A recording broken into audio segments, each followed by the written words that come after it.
Bonjour Général Schubert. Bonjour. Merci beaucoup d'être avec nous ce matin sur Objectif Gare. Alors je suis dans votre bureau, ici au groupement de gendarmerie. Merci pour votre accueil. La première question que je voulais vous poser, ça fait maintenant un petit peu plus de 2 ans que vous êtes à la tête du groupement de gendarmerie du Gard. Quel est votre bilan d'abord personnel? D'abord, la découverte d'un département fabuleux et des rencontres. Mais ces rencontres, elles sont liées aux besoins et aux nécessités de production de sécurité.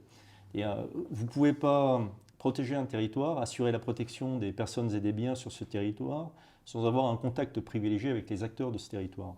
Donc s'il devait y avoir un bilan, alors les acteurs et les producteurs de sécurité. Donc s'il devait y avoir un bilan, c'est celui, au terme de ces plus de 2 ans d'engagement, c'est celui de la satisfaction d'avoir pu mettre en place des relations de qualité avec les acteurs du territoire et avec les militaires du groupement de gendarmerie, qui sont, alors le terme est impropre, hein, le terme n'est pas joli, mais qui sont des producteurs de sécurité et qui, je vous l'assure, sont des gens engagés au quotidien et qui n'hésitent pas à mettre leur vie en danger pour assurer la protection des autres. On n'en doute pas. En effet, on arrive à la fin de l'année 2023. Si on fait un peu une rétrospective de cette année, quels sont les marqueurs forts de la sécurité pour vous et le bilan un peu, là, à ce moment-là, des gendarmes de tout le territoire? Parce qu'il faut rappeler, bien évidemment, que les gendarmes, c'est une présence sur tous les territoires du Gard. Alors le bilan, c'est d'abord un bilan positif, c'est un bilan de proximité, je le disais, avec les élus, dans le cadre de dialogues collaboratifs, dans le cadre de la production de sécurité. On fait tous les mois au niveau des unités des points de situation avec les maires pour définir quels sont les axes d'efforts qui sont attendus de la part des élus. Donc, cette proximité nous permet d'avoir une meilleure action de rassurance et de protection.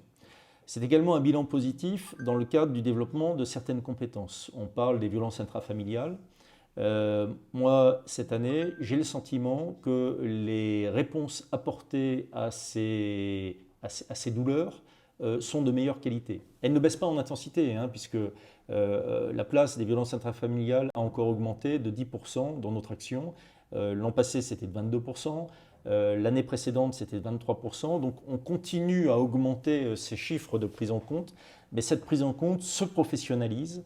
Elle donne aujourd'hui complètement satisfaction aux victimes. Oui, parce que c'est la prise en charge des victimes qui est extrêmement importante, hein. C'est ça. On peut se dire quand même qu'il y a quelques années, il y a quelques décennies, la prise en charge des victimes n'était pas la même qu'aujourd'hui. Et aujourd'hui, il y a une attention très particulière de vos services dans la prise en charge de ces victimes qui sont en état de choc. Chaque cas est complexe, chaque rapport à la victime est complexe, mais dans le cadre des violences intrafamiliales, la victime peut être sous emprise. En tout cas, il y a un lien de dépendance affective, économique, de quelque nature qu'il soit, avec parfois l'auteur des violences. Donc le gendarme qui intervient dans l'enquête judiciaire est un tiers au départ. Il faut qu'il mette en place des relations de confiance.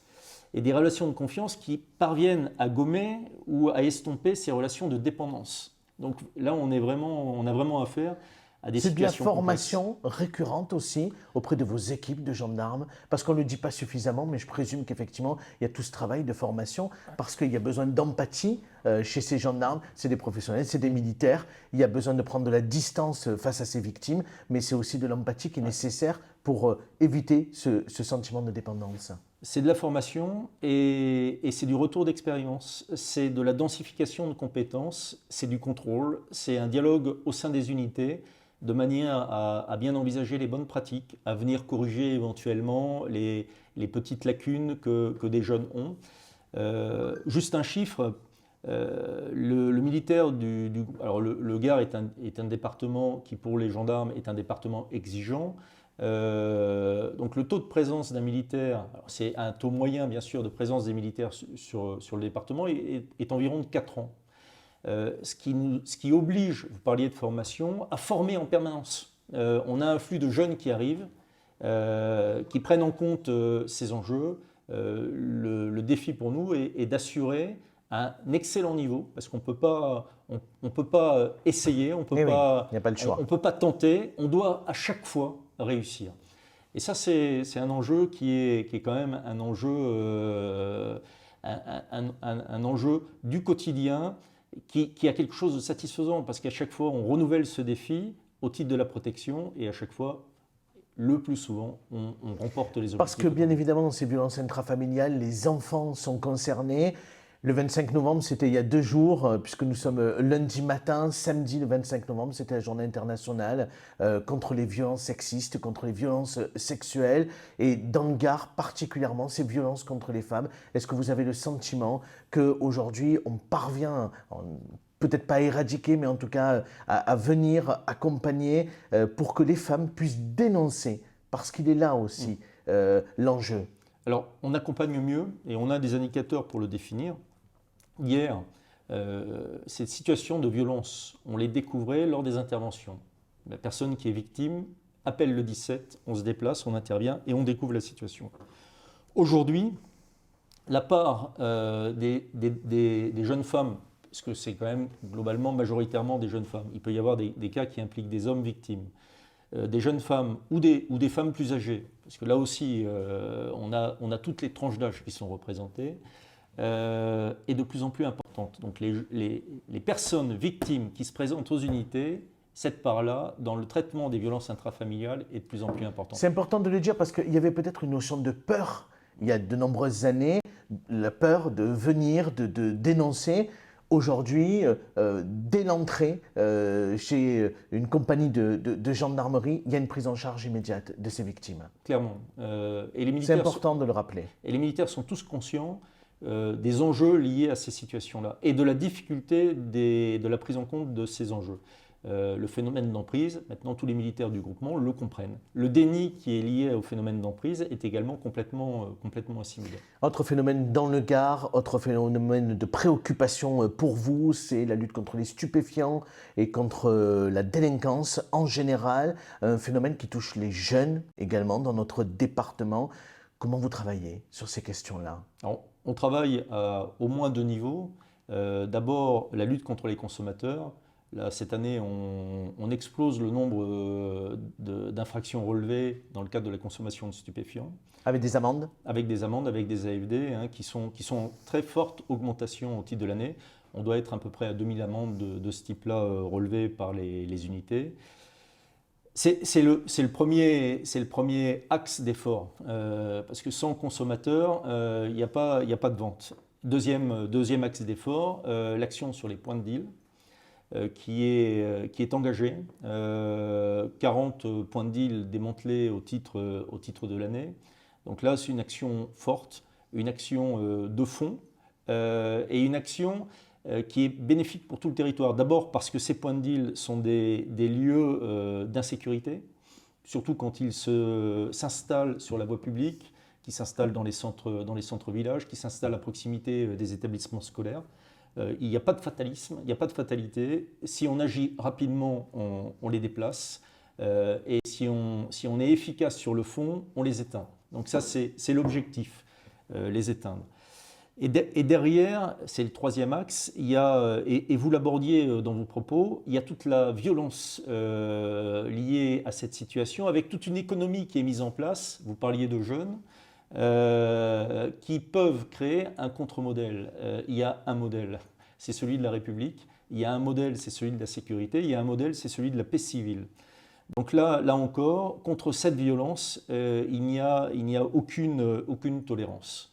Et il faut qu'on s'engage sur des actions fortes avec le parquet, avec l'instruction, avec les unités de police judiciaire, pour lutter contre l'installation de cette violence.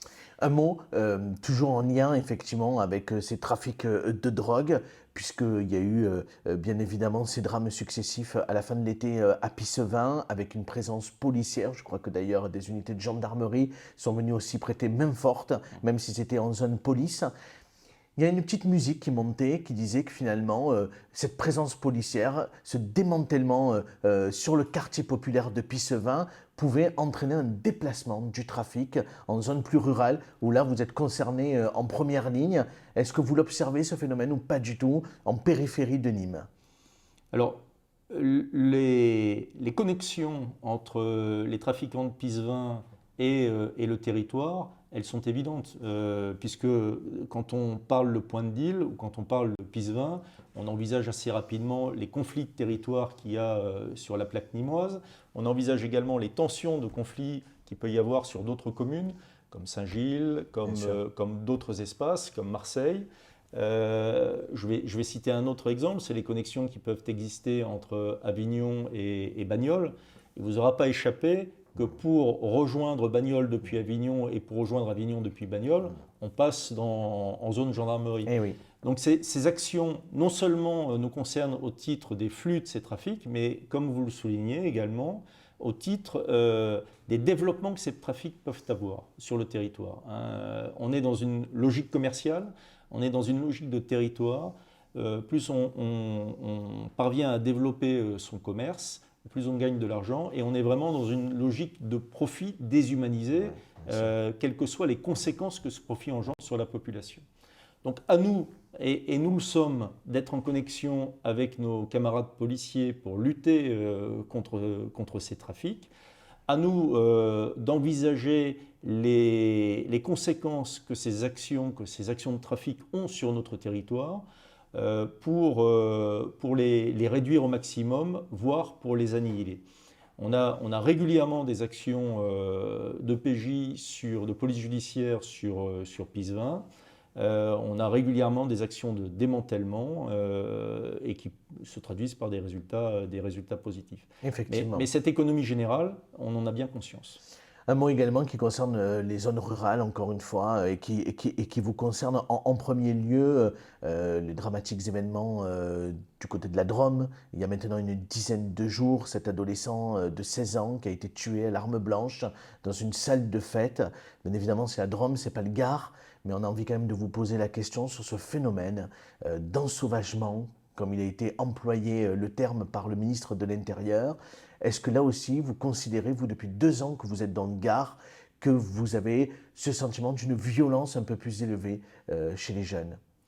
Alors, je ne sais pas si la violence est plus élevée. En revanche, je sais que la violence existe. On l'a noté sur des fêtes votives à Vers-Pont-du-Gard, par exemple cette année.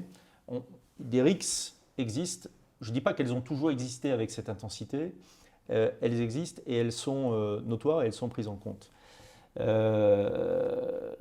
convient dans ce cadre-là de bien comprendre les zones de risque pour pouvoir anticiper et assurer une présence, mais également d'être en mesure d'intervenir très rapidement sur tout événement qui se produit sur l'ensemble du territoire. Et ça, c'est une force de notre organisation. Et là encore, tout à l'heure, je citais les gendarmes, c'est une force qui repose sur l'engagement des militaires. Bien sûr. On a malheureusement eu à le décliner à plusieurs reprises au cours de l'année, sur Pont-Saint-Esprit par exemple, où l'intervention très rapide des militaires a permis d'être sur les lieux dans un temps extrêmement réduit. Et très régulièrement, on a des actions sur des bagarres, sur des événements locaux. Mais vos équipes, ils vous remontent quoi? Qu'il y ait une résistance plus forte des jeunes, la peur du gendarme qu'on a entendue pendant longtemps, est-ce qu'aujourd'hui elle existe toujours chez ces jeunes? Là, alors, les équipes, elles remontent le fait que le rapport à l'autorité n'est plus aussi évident aujourd'hui qu'il y a 20 ans.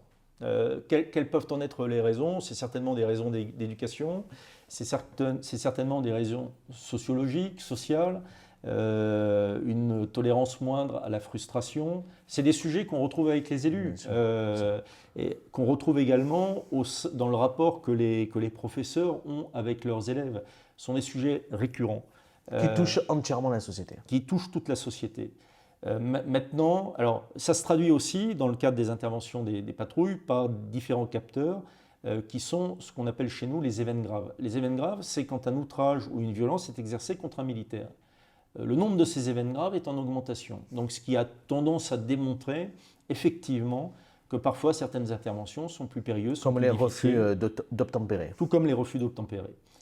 On dit un mot sur la sécurité routière, puisqu'on parlait des refus d'obtempérer, puisqu'il y a un chiffre alarmant. Cette année, on a une augmentation de 10% du nombre d'accidents, du nombre de blessés. Vous remontez souvent le message sur les excès de vitesse, également des conducteurs gardois. Est-ce qu'on a tout fait pour contrarier ces mauvais comportements au volant? Non, on n'a pas tout fait parce qu'il faut sans arrêt se remettre sur l'ouvrage. C'est notre travail. Donc on continue à faire.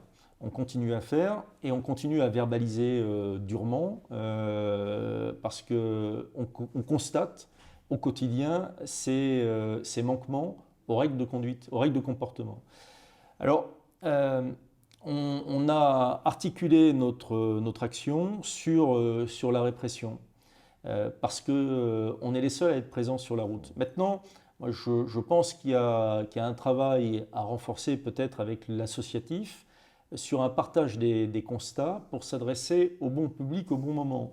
Le bon public au bon moment, c'est un public qui est en construction. Donc on revient sur un public plus jeune.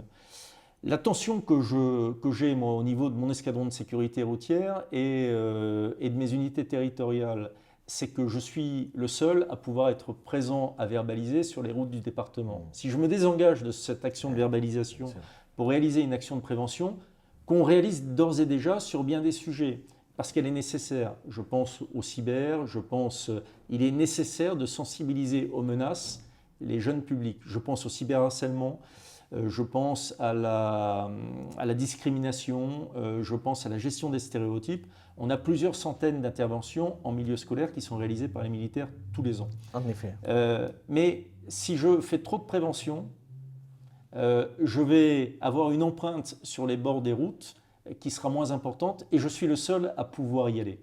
Donc un axe d'effort peut-être, vous parliez de 2024 tout à l'heure, un axe d'effort peut-être, c'est effectivement de partager davantage avec les associations le constat que nous réalisons pour orienter des actions de prévention que nous ne pouvons pas être les seuls à décliner et qu'il faut décliner avec d'autres acteurs. Merci Général Schubert pour cet entretien de ce matin. Je vous en prie. Merci à vous d'être ici et puis vous êtes toujours les bienvenus au sein du groupe. On était ravis d'être là ce matin avec vous. Merci.